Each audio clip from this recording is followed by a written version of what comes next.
మనకి గత ప్రభుత్వం కూడా ఈ ప్రభుత్వం కూడా ఉచిత బస్సు, మహిళలకు ఉచిత బస్సు ఫర్ ఎగ్జాంపుల్, అదైతే మాత్రం నా ఒపీనియన్ ఏంటి, అది వేస్ట్.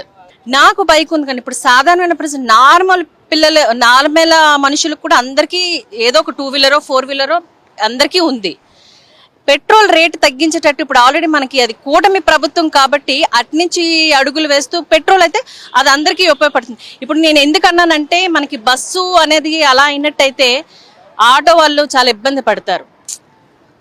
ఎందుకంటే ఆటో వాళ్ళు ఇబ్బంది పడతారు, ట్యాక్సీ వాళ్ళు ఇబ్బంది పడతారు. పథకం అనేది ఎప్పుడైనా సరే ఒకరికి మనకి మంచి చేకూర్చేటట్టు ఎవరికైనా లాభదాయకంగా ఉండాలి, కానీ నష్టం వాటికి కూడా.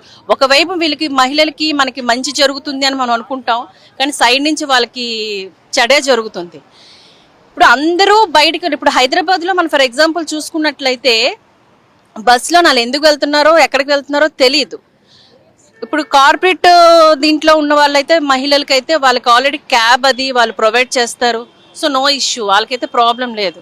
ఇప్పుడు ఆధార్ కార్డు పెట్టి మన ఫ్రీ బస్సు ప్రొవైడ్ చేస్తే అది ఎలా అవుతుందంటే ప్రతి ఒక్కరు అది ఎందుకు వెళ్తున్నారో చూసారా. లాస్ట్ టైం మనకి మీమ్స్ కూడా వచ్చాయి, బఠానీలు తింటున్నట్టు, ఉల్లిపాయలు తరుగుతున్నట్టు, పువ్వులు కుడుతున్నట్టు. ఇవన్నీ వేస్ట్ కదా. అదే సిస్టమేటిక్ ఇక్కడికి వస్తే డెఫినెట్గా మనకు కూడా అదే ఉంటుంది. ఎందుకంటే యూజ్ ఉంటే ప్రాబ్లం లేదు.